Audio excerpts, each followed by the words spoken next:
Olá, camaradas. Vamos falar hoje um pouco sobre escala móvel de trabalho e salários. Isso consta, na verdade, no programa de transição da parte internacional, faz parte do programa socialista dos trabalhadores.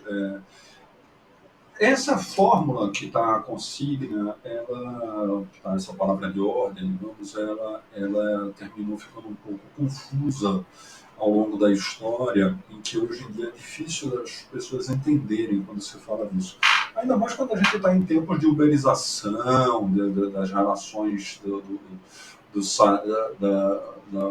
chamado proletariado digital, em que você tem uma superexploração, às vezes, do entregador de aplicativo que é obrigado às vezes, pedalar não sei quantas horas a bicicleta para poder entregar comida, e quantas vezes ele não entrega tanta comida o dia inteiro e ele próprio não consegue comer, às vezes se vê obrigado a dormir dentro da caixa com a cabeça enfiada dentro daquela caixa lá para poder entregar e dormir, porque não consegue ter onde dormir, trabalha horas direto. E quando você tem hoje em dia também a burguesia impondo o chamado banco de horas, que na verdade é um banco de horas que só beneficia o próprio burguês e que impõe que os trabalhadores estejam permanentemente disponíveis para serem explorados e não consigam usufruir da sua vida no seu momento de lazer e de descanso, não possa ser junto com suas famílias, seja nos momentos para assistir um futebol no domingo, ou para ir na igreja, ou para participar dos eventos familiares, e a pessoa, na verdade, está sempre tendo que trabalhar porque tem um banco de horas, e porque está sempre devendo horas nesse banco de horas, e que, então, para a burguesia, o trabalhador, já existe uma certa escala do trabalho que ele está sempre disponível, mas na verdade a burguesia também mantém uma massa gigante de empregados que não podem ter acesso. O que seria originalmente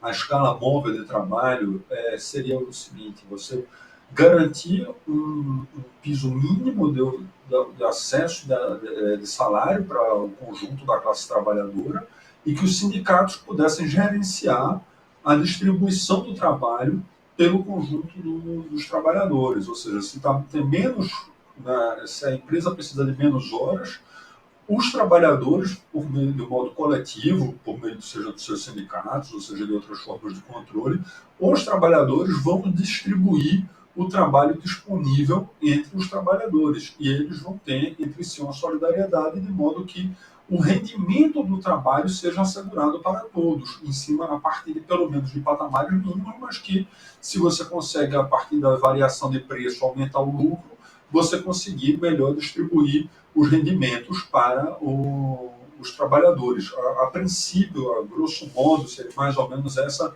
a estrutura. Isso hoje em dia parece uma coisa um pouco distante, parece até uma coisa muito difícil de você conseguir. Mas vejamos, no Brasil, até não muito tempo, você tinha ainda algum tipo de controle, principalmente dos sindicatos portuários, sobre a contratação de mão de obra. Porque às vezes estava chegando um navio e aí as empresas, para contratar, precisavam que os sindicatos fizessem essa mediação. Depois houve uma quebra, né, desse formato, as privatizações vão piorando e você vai caminhando nessa forma de degradação que o capitalismo vai impondo, em que vai piorando sempre essas condições de vida. Então, vai aparecendo cada vez mais uma utopia esse tipo de conceito em que você tem uma escala garantida de trabalho. Você tem, por exemplo, formas que, tipo, o deputado Suplicy, ele defende muito a renda mínima, para todo o conceito de renda mínima. Me parece que esse conceito da renda mínima ele ainda é incompleto. ele não deixa de ser um tipo de solução keynesiana, em que o Estado garantiria uma renda mínima para o conjunto da população, e que a partir dessa renda mínima as pessoas iriam trabalhar para poder conseguir garantir o para além dessa renda mínima. Mas essa solução keynesiana me parece ser ainda insuficiente para a necessidade que se impõe. Claro, se a gente conseguisse obter a renda mínima para toda a população, já seria uma vitória diante da realidade de trabalho que a gente vai vivenciando hoje. A partir de agora, vai caminhando e piorando essa situação de barbárie. Mas a solução mais estrutural seria uma solução de você, para além de você garantir uma renda mínima, você também garantir que tenha um controle e de modo que a escala de trabalho, ou seja, a distribuição do trabalho, seja de modo proporcional para o conjunto da população, para você evitar ter massas de desempregados, porque se você tem uma massa de desemprego estrutural, isso vai corroendo a vida dessas pessoas. As pessoas vão tendo suas vidas corroídas pela falta do trabalho. O trabalho ele precisa ser algo que ele tem que estar acessível para o conjunto da população. Mas também não é possível parte da população se der ao luxo de não trabalhar. O mito que dizem de que não, ele não trabalha, o dinheiro trabalha por ele. Não, o dinheiro não trabalha por ninguém, o dinheiro não trabalha sozinho. O dinheiro, na verdade, ele compra a exploração do trabalho dos outros. Então, esses Faria Limerzinhos aí que não gostam de trabalhar, eles, na verdade, eles não trabalham, exploram os outros, exploram a quem realmente trabalha. O que a gente não pode permitir é manter a sociedade com esse nível violento de exploração e que as pessoas não consigam ter acesso ao trabalho. Então, ainda que pareça uma ideia um pouco distante, mas é o tipo de coisa que a gente precisa entender como estrutura, como proposta, debater enquanto sociedade e buscar soluções que realmente mudem as condições de vida do conjunto da população. Porque tentar medidas paliativas, de mais do mesmo, tal, não vai conseguir mudar de fato a estrutura da sociedade. A estrutura da sociedade vai mudar quando a gente tem uma planificação da economia e aí você consiga ter, a partir de diretrizes, de planejamentos da economia planificada, você consiga ter um desenvolvimento estrutural sustentável e consiga oferecer, de fato, um emprego digno, e não só o desenvolvimento industrial, mas uma coletivização da reforma agrária, que você tenha, de fato, uma revolução agrária, ou seja, as grandes empresas passam a ter também sob o controle dos trabalhadores, porque não adianta você ter uma mecanização em que a mecanização é usada para gerar mais desemprego. Isso seria absurdo. A mecanização ela tem que estar a serviço e você vai mecanizar para dar mais tempo livre para as pessoas. Então você vai reduzir, na verdade, a jornada de trabalho, porque se você mecanizou e colocou um robô para fazer determinados serviços, que bom, o robô está lá fazendo, mas as pessoas não podem simplesmente ficarem desempregadas a partir disso.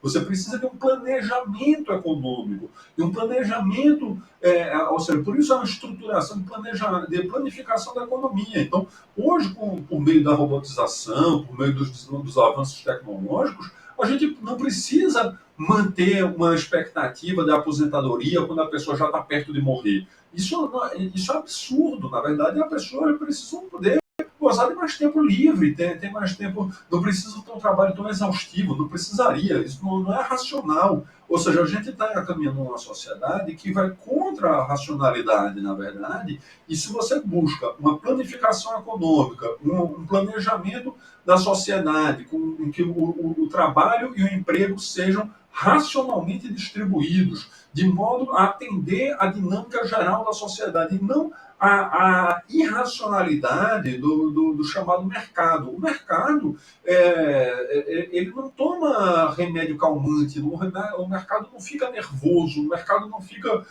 apreensivo. O mercado não é um ente, um ser espiritual que guia nossas vidas. O mercado são pessoas de carne e osso que ganham dinheiro.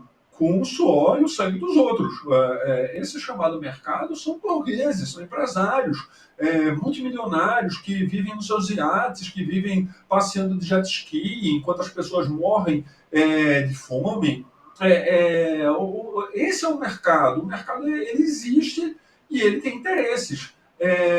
Na verdade, a economia ela pode estar a serviço do conjunto da população e atender aos interesses do conjunto da população, e aí sim, com um planejamento econômico, não só com o trabalhador de uma pequena empresa, passando a controlar a pequena empresa, a gente está falando de estruturação, planejamento econômico da grande economia, da economia do Estado, da economia do país, da economia do mundo, na verdade, em que as trocas econômicas, na verdade, elas estejam a serviço de atender as necessidades do conjunto da população, começando por acabar com a fome no mundo. Seria possível, com um planejamento econômico, com a economia planificada no mundo, seria possível perfeitamente acabar com toda a fome e a partir daí a humanidade entra num outro patamar, num patamar em que você não vai estar mais impelido pelas necessidades básicas de sobrevivência. Então você vai poder planejar a economia como um todo.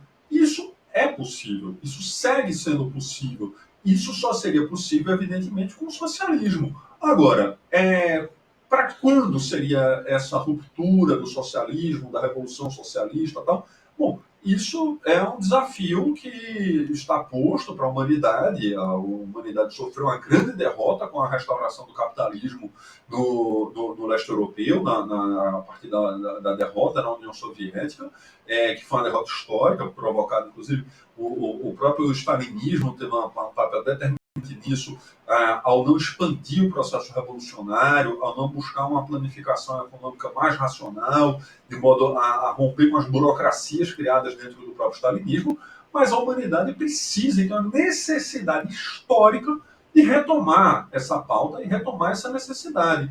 E retomar, então, a necessidade histórica de retomar a planificação econômica. Isso precisa ser feito, isso precisa ser feito.